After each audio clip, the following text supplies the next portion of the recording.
Ici, la voix de l'Amérique.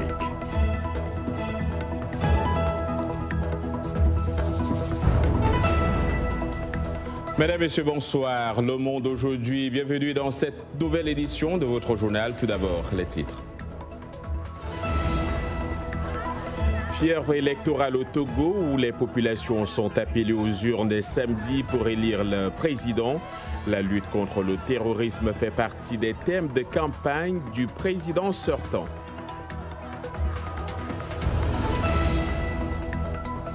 Où en est le Kenya face à la menace du groupe Al-Shabaab? En 2015, le pays a lancé une opération visant à déloger ses membres de la forêt de Boni. Mais près de 5 ans plus tard, les villageois ont toujours peur d'y aller.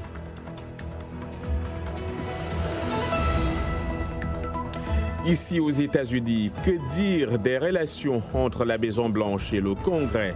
Après son acquittement dans le procès en destitution qui le visait, Donald Trump a plus que jamais renforcé sa base. Mais sa conduite est toujours aussi critiquée par les démocrates.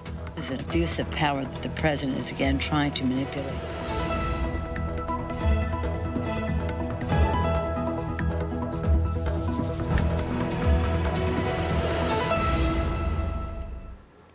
Bonsoir. La spirale de violence toujours persistante dans la région de Béni en République démocratique du Congo. Au moins 10 personnes ont été tuées lundi soir. Ce nouveau drame porte à près de 400 le nombre de personnes tuées dans cette zone en moins de 4 mois. Des centaines de civils ont fui les lieux de ce nouveau massacre attribué aux rebelles ADF. La présidente de l'Assemblée nationale, Janine Mabunda, a effectué une visite ce matin dans la région. Parmi les victimes, 8 civils, un agent des renseignements et un soldat. 10 maisons ont par ailleurs été incendiées dans la région où a eu lieu cette attaque. Où en est le Kenya face à la menace du groupe Al-Shabaab? Eh bien, une opération lancée en 2015 s'est fixée pour mission de déloger les combattants de ce groupe de la forêt de Boni dans le nord-est du pays. 5 ans plus tard, cette mission est loin d'être terminée, comme vous allez le voir dans ce reportage de Mohamed Youssouf à Kiangwe. Le récit est de Lionel Gaïma. Bilal Abdi pensait être en sécurité ce jour-là, en 2017, lorsqu'il voyageait à bord d'une voiture de police avec 6 autres civils pour aider à raccourcir leur trajet. Des combattants Al-Shabaab leur ont tendu une embuscade dans le nord-est du Kenya. Ils ont fait exploser une bombe sur la route, puis ont criblé la voiture de balles. Ma jambe saignait. Un homme m'a visé. J'ai essayé d'esquiver. La balle m'a touché au cou. L'homme est descendu et passé tout près de moi, vérifier si j'étais morte sans même me regarder. 3 policiers ont pris la fuite. Le conducteur et 5 civils ont été tués, dont un enfant. Bilal Abdi, elle, a survécu, mais il a fallu attendre presque 3 ans pour que le chirurgien puisse retirer les balles des éclats de but logés dans son cou et sa jambe gauche. Mon père m'a dit de rentrer à la maison, mais je lui ai répondu que la route n'était pas sûre. Avant, je cultivais la terre pour aider ma famille, mais maintenant, je suis devenue handicapée. Depuis, les autorités kenyanes ont interdit aux civils de voyager en compagnie des forces de sécurité qui mènent une guerre prolongée contre les djihadistes. Le groupe terroriste vise principalement nos véhicules et nos agents de sécurité. En ayant des civils dans ces véhicules, ils deviennent eux aussi des cibles. Comme pour marquer leur présence dans la région, les djihadistes somaliens ont lancé en janvier une attaque osée contre une base militaire conjointe États-Unis-Kenya dans le comté de Lamu. 3 soldats américains ont été tués. Alors que les forces de sécurité continuent de battre pour sécuriser la forêt de Boni, les villageois, eux, se battent pour leur propre survie. Les Nations Unies ont réclamé aux autorités camerounaises ce mardi une enquête indépendante, impartiale et complète après le massacre dans lequel plus de 20 personnes ont été tuées dans la partie anglophone du pays. Les responsables devront rendre des comptes, a déclaré le Haut Commissariat de l'ONU pour les droits de l'homme dans un communiqué. Lundi, l'armée camerounaise a démenti que des militaires aient tué 22 civils, dont des enfants, il y a 3 jours en zone anglophone. Les autorités militaires évoquent un accident malheureux qui n'aurait fait que 5 victimes civiles. Je vous propose de suivre le capitaine de frégate Cyril Atonfa Kemo. Il est le chef de division de la commission du ministère de la Défense. C'est au micro de Bagassi Koura. Les forces de défense et de sécurité en mission de restauration de la paix dans les régions du nord-ouest et du sud-ouest, dans cette zone-là précisément, avaient eu le renseignement sûr et certain de ce qu'une des maisons d'habitation bien ciblées de la localité de Garbou était devenue le nouveau centre opérationnel fortifié des terroristes sécessionnistes. Alors, le détachement militaire à l'approche de la maison a été violemment pris à partie par des guetteurs. Au cours des combats très violents, un des réservoirs de carburant frelaté de contrebande qu'abritait aussi la maison, mais on ne pouvait pas le savoir, a pris feu, a été touché, ce qui a déclenché un incendie suivi d'une forte explosion. Le détachement des forces de défense et de sécurité a neutralisé 7 terroristes. Le bilan de cette séquence est maintenu à 4 enfants décédés plus une femme, côté civil, et à 7 terroristes neutralisés. Et le ministère de la Défense, le ministre délégué à la présidence chargée de la Défense, a ordonné que des investigations se poursuivent et qu'elles soient complétées par une enquête mixte de la gendarmerie nationale et de la division de la sécurité militaire.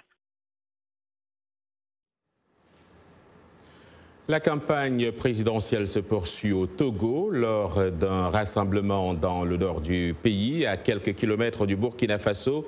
Le président Faure Gnassingbé a souligné l'importance de la lutte contre le terrorisme à quelques jours du scrutin du 22 février. À Sokodé, la deuxième plus grande ville du pays, les habitants se préparent calmement à voter lors de la présidentielle de samedi. Suivons les étapes de cette dernière phase avec les élections, avec le reportage de Blanche Sanou. 7 candidats sont enregistrés par la commission électorale, parmi lesquels figure le président Faure Gnassingbé en lice pour un 4e mandat. À Dapan, au nord du Togo, c'est une foule immense qui est venue l'acclamer.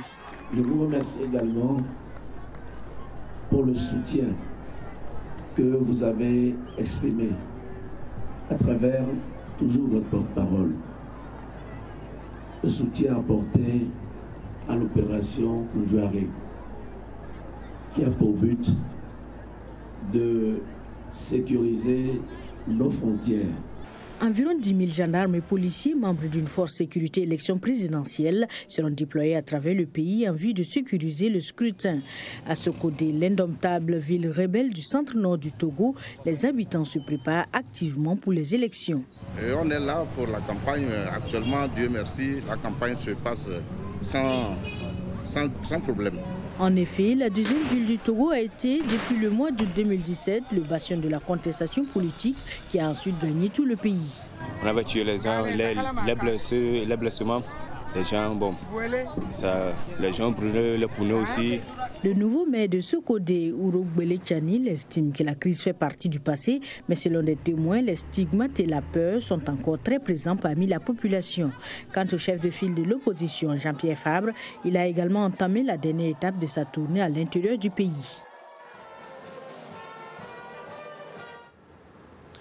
Des pays du monde entier mettent en place des mesures de précaution pour empêcher la propagation du coronavirus.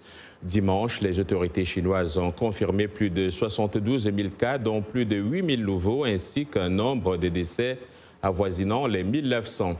Jusqu'à présent, personne ne sait quand l'épidémie pourrait prendre fin, alors que le virus infecte de plus en plus de personnes hors de la Chine. Plus de détails avec Sletika Hawk, le récit est d'Arzuma Compaoré.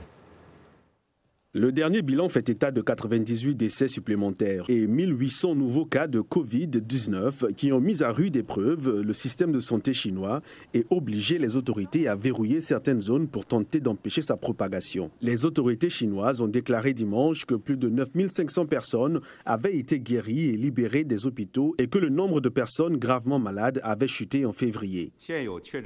Parmi les cas confirmés, les cas critiques dans les autres provinces du pays étaient de 15,9% au plus haut le 27 janvier et ont chuté à 7,2% le 15 février. Ce changement montre que la prévention et le contrôle du virus en vigueur fonctionnent bien. 2 patients, une femme de 83 ans et un homme de 36 ans, ont été guéris du Covid-19 après 10 jours de traitement au nouvel hôpital Leishanshan qui a commencé à admettre des patients le 8 février. Ils ont bien pris soin de nous en nous encourageant souvent, ce qui nous a permis de vaincre la maladie très rapidement. Je les apprécie vraiment. La question de la menace mondiale posée par le coronavirus a été soulevée samedi lors d'une conférence sur la sécurité dans la ville allemande de Munich. Le monde dépense des milliards de dollars pour se préparer à une attaque terroriste, mais relativement peu pour se préparer à l'attaque d'un virus, ce qui pourrait être bien plus mortel et bien plus dommageable sur les plans économiques, politiques et sociaux. Mardi, la télévision publique chinoise a rapporté que Liu Ximing, directeur d'un hôpital désigné pour traiter les patients infectés par le virus, est décédé, faisant de lui le 7e agent de santé à en être victime. Ajoutons que la Russie a annoncé ce mardi son intention d'interdire l'entrée sur son territoire aux ressortissants chinois à partir de jeudi. Une nouvelle mesure drastique destinée à enrayer la propagation de l'épidémie du coronavirus. Cette décision a été prise en raison de l'aggravation de l'épidémie en Chine et du fait que des ressortissants chinois continuent d'arriver sur le territoire russe, a expliqué Tatiana Golikova, la vice-première ministre chargée de la Santé. Le secrétaire d'État américain Mike Pompeo a estimé mardi au cours d'une conférence de presse à Addis Abeba qu'un accord permettant de résoudre le différend qui oppose l'Égypte et l'Éthiopie au sujet de l'immense barrage que celle-ci construit sur le Nil bleu pourrait prendre des mois. Ce projet est depuis 2011 l'objet de vives tensions entre l'Éthiopie, l'Égypte et le Soudan. Mais les négociations se sont accélérées ces derniers mois.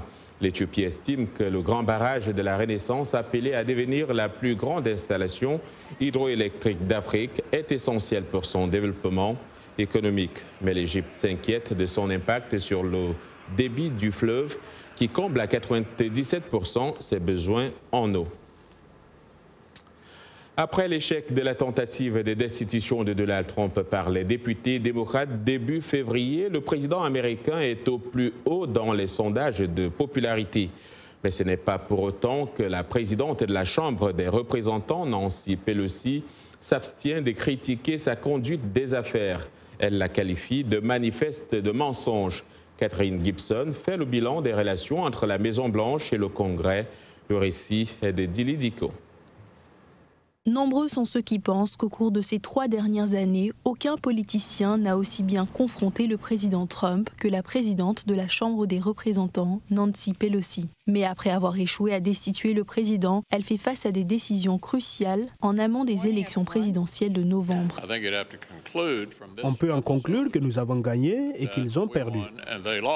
Nancy Pelosi peut choisir de maintenir son opposition au président, comme lorsqu'elle a déchiré la copie du discours présidentiel sur l'état de l'Union. C'est le côté symbolique de l'acte qui attire autant l'attention sur le point où les 2 parties en sont, et non pas parce que cela a changé quoi que ce soit. Cette stratégie attirera les foudres des républicains et pourrait s'avérer impopulaire auprès des électeurs en cette année électorale. Les démocrates savaient que les républicains n'allaient pas voter en faveur de la destitution. Quel était donc le but? Je pense qu'ils savaient que cela nuirait politiquement aux démocrates. Les législateurs démocrates se sont engagés à continuer d'enquêter sur le président. Plusieurs affaires judiciaires en instance impliquant des alliés de Trump, tels que son conseiller de campagne Roger Stone, sont susceptibles de maintenir les tensions. C'est un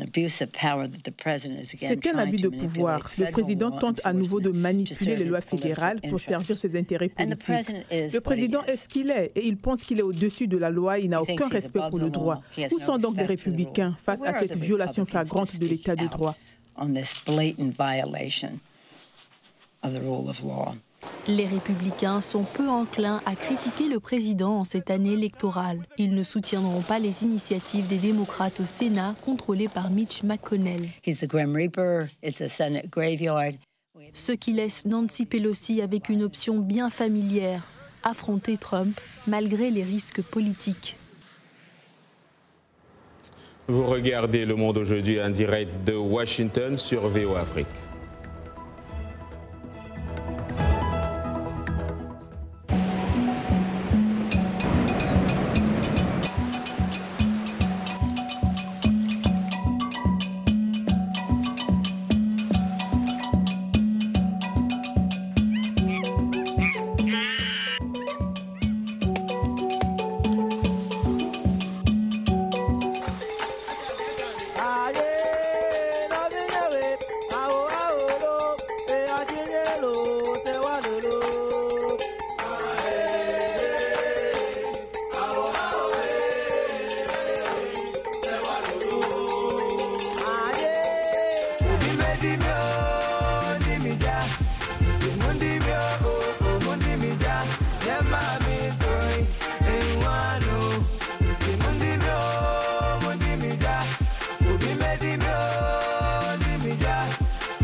Dans cette partie de votre journal, nous irons à Kinshasa. La capitale congolaise fait face à des bouchons à n'en plus finir.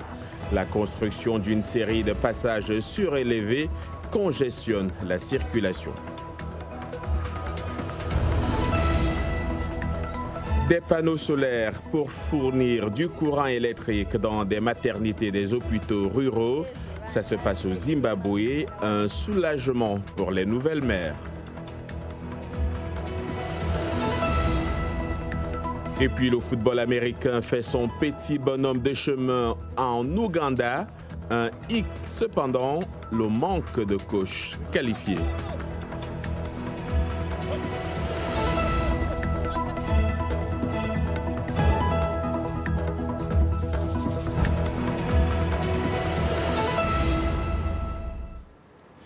Pour entamer cette deuxième partie de ce journal, nous vous amenons à Kinshasa où la construction d'une série de passages surélevés, un projet passionné du président Félix Tshisekedi, devait faciliter la circulation et sauver des vies.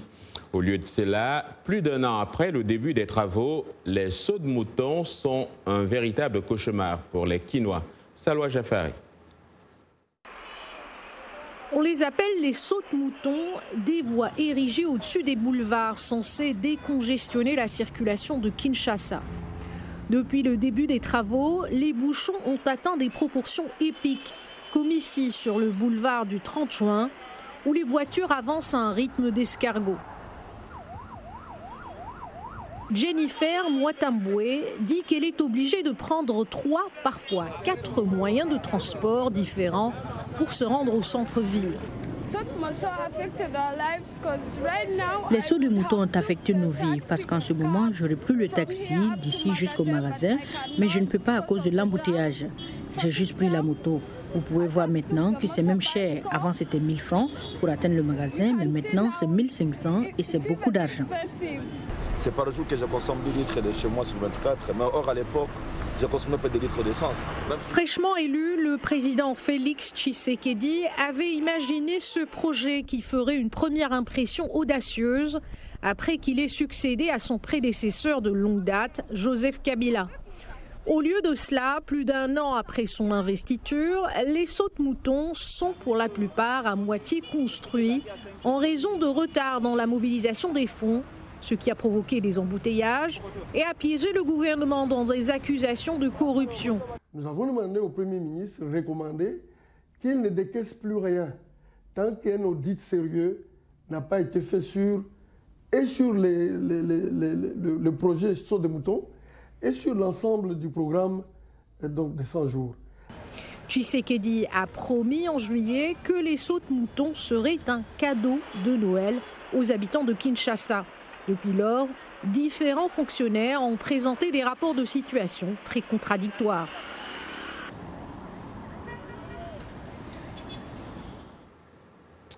Autre lieu, autre besoin vital, un organisme de bienfaisance financé par les États-Unis a commencé à installer des panneaux solaires pour fournir de l'électricité aux maternités des hôpitaux ruraux du Zimbabwe. Cette décision devrait être un soulagement pour les nouvelles mères et les femmes enceintes, car les coupures d'électricité ont laissé de nombreux hôpitaux zimbabwéens sans lumière pour travailler. Voici le reportage de Columbus Mavongo de l'hôpital gouvernemental de Béatrice, à environ 1 heure de route au sud de la capitale du Zimbabwe. C'est un récit de Michel Joseph. Beatrice Government Hospital est l'un des quelques 200 établissements au Zimbabwe où une organisation caritative américaine connue sous le nom de We Care Solar a installé l'énergie solaire dans les services de travail et de maternité. Cette jeune femme de 18 ans a accouché de son fils Rodney grâce à l'énergie solaire mardi soir. Nous sommes vraiment heureux. C'est un vrai soulagement. Nos enfants et ceux de la salle de travail ne sont plus dans l'obscurité. C'était vraiment difficile sans l'énergie solaire parce que les médecins luttaient pour aider les femmes enceintes. Les bébés accouchés pleuraient dans le noir. Il est difficile de changer les couches dans le noir. Le Zimbabwe fait face à des pannes de courant récurrentes qui peuvent durer 18 heures par jour. Parfois, l'électricité est coupée pendant des jours en raison de fortes sécheresses et d'équipements de production d'électricité délabrés. Dr. Laura Stachel est cofondatrice et directrice exécutive de We Care Solar. Elle explique que son organisation vise à installer l'énergie solaire dans plus de 1000 établissements de santé et maternités et centres de travail au Zimbabwe. Je pense que ce projet va avoir un grand impact car cela signifie que les agents de santé ne vont plus lutter à la lumière des bougies ou en tenant leur téléphone portable dans la bouche. Cela devrait être une excellente nouvelle pour les Zimbabwéens si cette tendance se produit également dans leur pays. Plein d'énergie, Yacouba Ouedraogo est en poste. Nous sommes là en sport et on commence, Yacouba, par la Ligue des Champions. Bonsoir. Bonsoir John et bonsoir à tous. Effectivement, la Ligue des Champions dont les huitièmes de finale débutent tout à l'heure à 20h temps universel. 2 chocs de haut vol en ouverture entre d'une part Dortmund et le Paris Saint-Germain et d'autre part l'Atlético Madrid et Liverpool. Les Reds tenants du titre partent favoris face aux Espagnols. En confiance, les champions en titre anglais peuvent s'appuyer sur des résultats exemplaires sur le plan domestique. Une seule défaite seulement lors de leurs 56 dernières rencontres en Première Ligue. De quoi impressionner l'Atlético en plein doute après un mois de janvier calamiteux sur le plan domestique. De son côté, le Paris Saint-Germain tentera de rompre la malédiction qui semble le poursuivre à ce stade de la compétition. 3 éliminations sur les 3 dernières années en 8e. Et justement, pour vaincre ce signe indien, le coach des Parisiens peut compter sur ses stars Kylian Mbappé et Neymar de retour des blessures. Oui, il est là, il va bien, il va faire entraînement et il va jouer demain si c'est comme ça, si des choses n'arrivent pas pendant l'entraînement. Et ça change presque tous pour nous, s'il joue ou non, et j'espère positif. Ça change tous pour nous, ça change tous pour des coéquipiers, ça change tous pour Kylian, ça change tous pour nous. Ça donne beaucoup de confiance à moi, ça donne beaucoup de confiance à toute l'équipe. Toujours en Europe, Iker Casillas dépose les gants. Le gardien espagnol a décidé de prendre sa retraite sportive. L'ancien capitaine de la Roja, 38 ans, a annoncé qu'il est candidat à la présidence de la Fédération espagnole en 2020. Victime d'un infarctus lors d'un entraînement en mai 2019, Iker Casillas a rejoint le staff technique de son équipe pendant sa convalescence. L'ancien gardien du Real Madrid, vainqueur de 3 Ligues des Champions avec son club formateur, 2000, 2002, 2014, fait partie des rares joueurs à avoir disputé plus de 1000 matchs au cours de sa carrière. Après 25 années passées au Real Madrid, Casillas a rejoint le FC Porto en 2015. Il y a remporté le championnat du Portugal en 2018 et dépassé les 150 rencontres sous les couleurs des Dragons. Et puis, John vous le disait en titre, nous repartons sur le continent. De plus en plus de jeunes Ougandais s'adonnent au football américain après avoir appris le jeu auprès des volontaires américains dans leur pays. Comme nous le dit notre correspondante Halima Atoumani depuis Kampala, certaines écoles veulent inclure cette discipline dans leur programme sportif. Seul bémol, un besoin urgent d'entraîneur. Stephen Hawking rendait visite à un ami dans un orphelinat en 2014 lorsqu'il a remarqué que des volontaires américains montraient aux enfants un jeu qu'ils n'avaient regardé qu'à la télévision. L'architecte de 27 ans leur a demandé s'ils pouvaient aussi jouer et est rapidement tombé amoureux du football américain.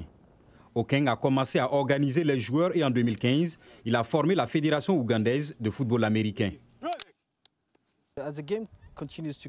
À mesure que le jeu prend racine, nous avons de très nombreuses institutions et écoles secondaires qui sont prêtes à faire adopter ce jeu dans leur programme d'études sportives. Mais notre plus grand défi, c'est les entraîneurs. Nous n'avons pas les ressources humaines pour nous aider dans ce sport.